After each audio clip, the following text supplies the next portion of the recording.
Halo guys, selamat datang di podcast Airus Adorable, tempat kita menjelajahi dunia pendidikan dan merangkai cerita inspiratif di balik setiap perjalanan belajar.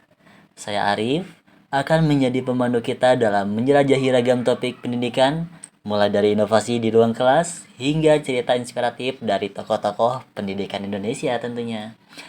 Pendidikan adalah kunci yang membuka pintu masa depan.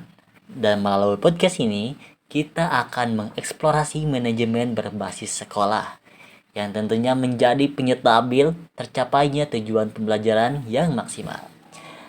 Setiap episode akan membawa kita pada perjalanan yang mendalam ke dunia pendidikan, memberikan wawasan yang bermanfaat bagi orang tua, pendidik, dan siapapun yang peduli dengan masa depan pendidikan. Jadi, mari kita bersama-sama membuka jendela ilmu pengetahuan dan memberdayakan setiap generasi untuk meraih potensi maksimal mereka. Selamat datang dan selamat mendengarkan. Mari kita mulai menjelajahi dunia pendidikan bersama Airus Adorable. Oke, manajemen berbasis sekolah teman-teman, yaitu pendekatan yang tentunya memberikan tanggung jawab dan kewenangan lebih besar kepada sekolah dalam mengelola sumber daya, merumuskan kebijakan, dan meningkatkan kualitas pendidikan. Di sini, saya merangkum beberapa posisi di mana manajemen berbasis sekolah memiliki beberapa aspek. Pertama, manajemen peserta didik, di mana manajemen peserta didik ini akan mengelola beberapa hal, entah itu penerimaan dan penempatannya, kemudian pembinaan serta konseling, hingga pemantauan dan evaluasi peserta didik. Dari awal ketika peserta didik, calon-calon peserta didik akan masuk, kita akan memberikan penerimaan dan penempatan posisi-posisi yang baik untuk peserta didik. Kemudian kita akan bina dan kita akan lihat sejauh mana potensi dan kemampuan yang mereka miliki, sehingga nantinya kita akan membarengi proses pembelajaran dan akan terjadinya evaluasi oleh pendidik demi para peserta didiknya. Kemudian ada manajemen pendidik dan tenaga kependidikan, di mana hal ini akan selalu berpacu kepada pengembangan profesional teman-teman. Kita akan selalu merencanakan dan melaksanakan program-program pengembangan profesional untuk guru dan tenaga kependidikan. Sehingga pada proses pembelajaran dan usaha untuk mencapai tujuan pembelajaran itu akan berjalan dengan maksimal. Dan akan dilaksanakannya evaluasi kinerja, juga penugasan dan pengelolaan personalia, itu masuk pada manajemen pendidik dan tenaga kependidikan. Melakukan evaluasi kinerja guru dan staf kependidikan secara teratur itu hal yang penting teman-teman. Tapi penugasan dan pengelolaan personalia tidak kalah penting, karena mengatur penugasan, rotasi, dan pengelolaan kebutuhan personil atau peserta didiknya. Yang ketiga adalah manajemen implementasi kurikulum, di mana pada manajemen implementasi kurikulum ada beberapa hal yang memang termasuk pada hal ini, seperti perencanaan pembelajaran dan monitoring hingga evaluasi kurikulum. Beberapa waktu kita sudah menjalankan beberapa kurikulum dan sekarang kita sudah berada pada kurikulum Merdeka Belajar. Di sini kita bisa mengembangkan kurikulum yang sudah ditetapkan dengan indikator-indikator yang sudah disusun. Karena apa? Karena kita akan selalu menonjolkan, memunculkan, menumbuhkan potensi-potensi yang dimiliki sekolah atau para peserta didik khususnya. Jadi pada kurikulum Merdeka itu mengkhususkan atau memberikan kebebasan kepada siswa untuk dapat bereksplorasi, mengeksplor dirinya, mengekspresikan dirinya gitu. Dan memberikan kebebasan kepada guru-guru atau para pendidik di sekolah-sekolah tertentu untuk dapat mengembangkan kurikulum yang sudah diberikan.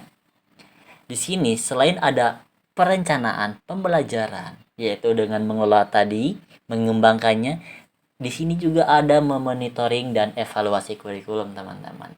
Di mana kita akan melakukan pemantauan dan evaluasi terhadap implementasi kurikulum, baik atau enggaknya, untuk memastikan pencapaian tujuan pendidikan tercapai. Oke, yang keempat, ada manajemen keuangan sekolah. Di mana pada manajemen keuangan sekolah, kita akan berbicara tentang perencanaan anggaran, pengelolaan dana, juga pelaporan keuangan.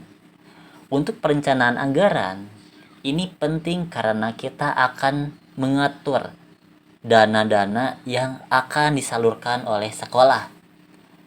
Dan titik temunya adalah pengembangan potensi para peserta didik. Gitu. Hal ini akan dikelola pada pengelolaan dana. Pengelolaan dana sekolah dengan efisien dan transparan akan selalu terjaga dan selalu dimaksimalkan, teman-teman. Karena beberapa hal, seperti pengembangan fasilitas, kelengkapannya, kemudian program-program pengembangan potensi peserta didik, ekstrakurikuler, perlombaan, dan beberapa hal lain yang memang akan dikelola oleh keuangan sekolah dan penyaluran anggaran-anggaran demi kesuksesan acara yang diberlakukan. Dan selalu melulu ada pelaporan keuangan karena hal ini perlu dilakukan dengan akurat dan dipertanggungjawabkan kepada pihak-pihak terkait, seperti pemerintah, kepala sekolah, wali murid, ataupun beberapa posisi yang lainnya. Oleh karena itu, manajemen keuangan sekolah sangat penting demi pengembangan potensi para peserta didik. Dan yang terakhir, ada manajemen kerjasama sekolah dengan masyarakat.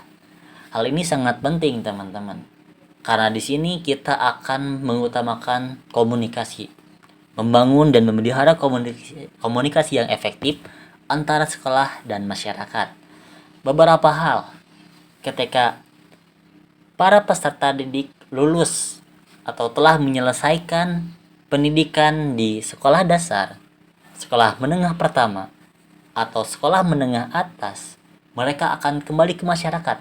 Dan kita butuh penerimaan masyarakat sebagai penunjang pembelajaran di sekolah dasar atau di sekolah menengah pertama dan sekolah menengah atas.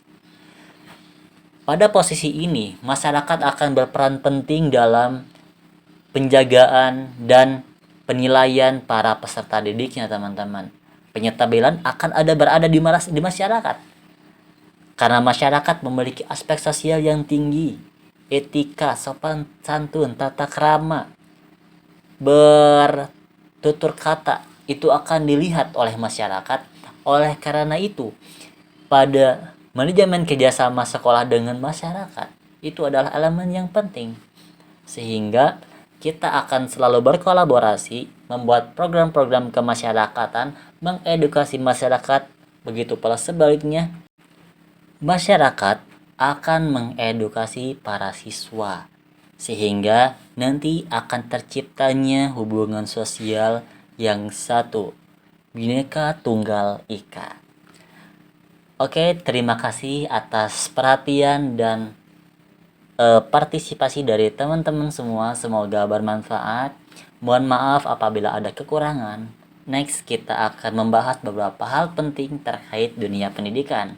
Untuk saat ini, kita sudah membahas mengenai manajemen berbasis sekolah yang tentunya menjadi salah satu tugas saya untuk tugas ujian akhir semester di pendidikan guru sekolah dasar. Terima kasih, saya pamit. Wabillahi taufiq walhidayah. Assalamualaikum warahmatullahi wabarakatuh. Salam pendidikan.